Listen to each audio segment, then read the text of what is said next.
Welcome back to this second installment of our Imperialism unit. Today we're focusing on imperialism in the presidency. I'm Mr. Valancourt, and I'm joined today by Mr. Hoven.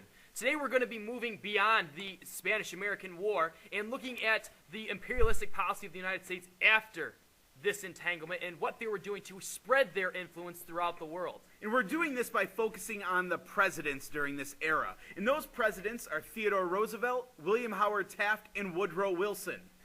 Those presidents, they sound familiar. Have we talked about them before sometime? We sure have, Mr. Hoven, the Progressive Era, right? Oh, that's right. The Progressive Era, we focus on their domestic policy. What's that mean, domestic policy? Domestic, isn't that something like with regards to what went on within the country's borders? That's just it. And now we're going to focus on the foreign policies of those same presidents, meaning what they were doing outside of our borders.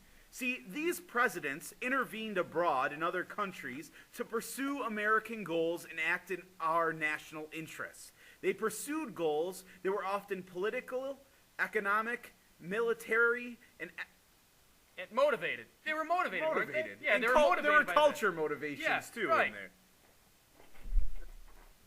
Going chronologically, we're going to start out with Theodore Roosevelt by looking at what is taking place in the country of Panama. See, various nations had wanted to build a canal through Panama because Panama is what is known as a isthmus, which is a thin, narrow strip of land connecting two larger bodies of land. And the nice feature about Panama is that on either side of that thin strip of land is ocean. One side is the Atlantic, the other side is the Pacific. Now, just to be clear, was Panama at this time its own sovereign nation? Actually, it wasn't. You know who was running Panama at the time? Was that, what, it got to be like the Colombians or something? You got Colombia. Oh, smart guy, gotcha. Smart guy here. Yeah, so it was the Colombians. So there needed to be a little bit of an extra push in order to get this canal started. And like Mr. Valancourt said, many countries wanted this canal for various reasons. Some of them were for specifically trade, while others were for military actions. And the U.S. was really interested in having this isthmus because then they wouldn't have to travel all the way down below the tip of South America. That's right. And a great story to kind of go along with that. During the Spanish-American War, the USS Oregon had to travel 14,000 miles around the tip of South America just to get to Cuba. Yet, with this canal, if it was in existence at the time, it would have taken less than 5,000 to get to Cuba from California.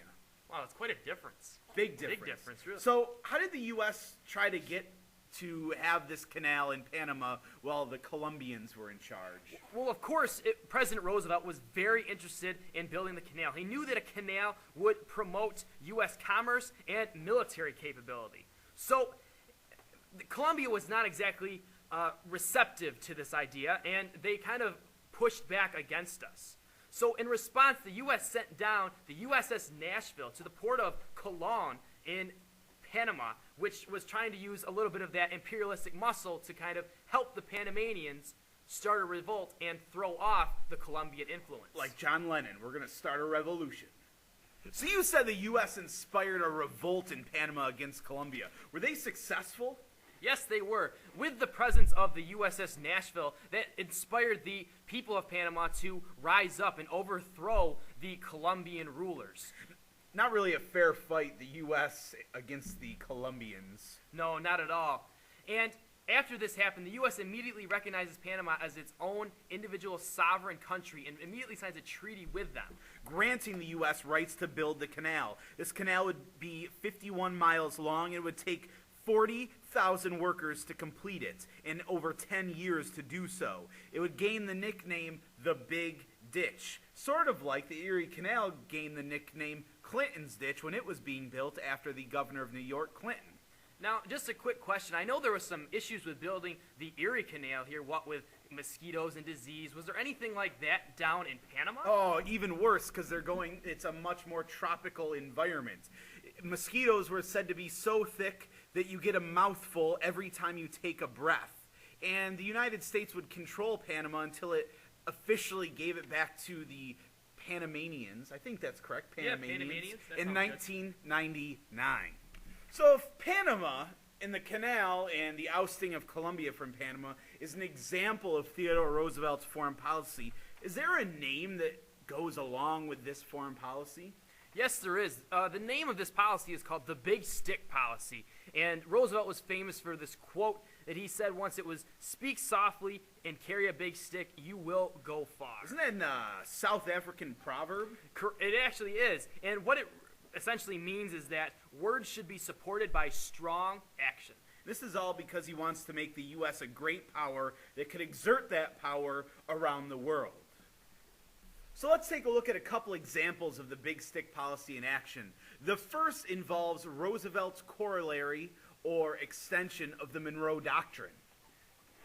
The Roosevelt corollary was put in place basically because Latin American countries owed money to European countries, and a lot of people thought, including the presidents, that America should use its police power to preserve peace in Latin America. That's right. He extends the Monroe Doctrine to kind of make us the police of Latin America, which allows the U.S. to intervene there and in the Caribbean. It sent troops down to... In Nicaragua, there was an instance where troops were sent. Yeah, trying to kind of stop some unrest, and they would prop up rulers who supported U.S. interests.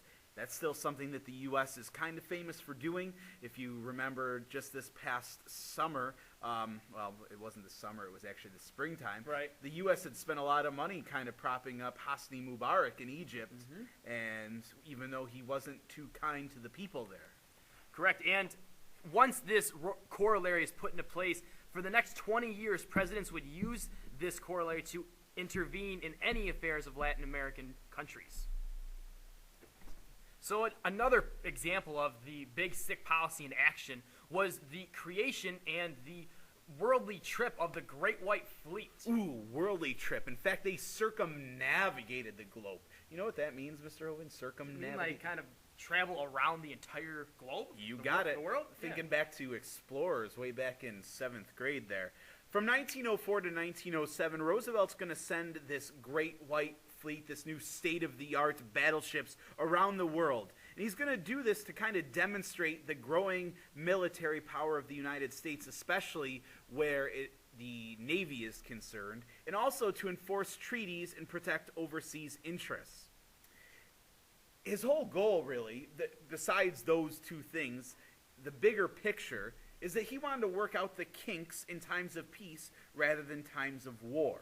They would visit many harbors of many different countries just as goodwill measures. And once they'd visit these harbors, they'd be given all sorts of gifts. One example is when they went to the harbor of Sydney, they were given a kangaroo as a gift from Australia. Oh, it was Australia. Yeah. Australia.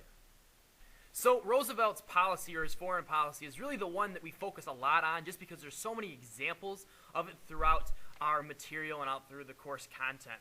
And with the other two presidents, and that's Taft and Wilson, there are some imperialistic policies, but really the main focus is Roosevelt. But taking, for example, William Howard Taft, his big foreign policy was known as dollar diplomacy. Essentially what that did was his idea of substituting dollars for bullets, and by getting American bankers or businessmen to invest abroad, that would help protect American interests. So basically you're telling me he used money to gain power. Exactly. And that was his whole plan. All right. Well, Woodrow Wilson's a little bit different. Woodrow Wilson, his foreign policy isn't known as a dollar diplomacy, but it's known as moral diplomacy. Wilson believes that the United States should protect human rights, our national integrity, and to support opportunity for Americans abroad. But at the same time, he believed in self-determination, which is the belief that other countries should decide what happens in their country, including what type of government they should have. But yet, ironically, you would think there would probably be Roosevelt or Taft who intervened in more countries, but it was actually Wilson who intervened in more countries than the other two presidents of this era, including Haiti and the Dominican Republic. So that's going to end our talk today about imperialism in the presidency. We'd like to thank you guys for joining us. Next time, we're going to turn our focus to the Great War, or World War I. Thanks for listening. We'll see you next time.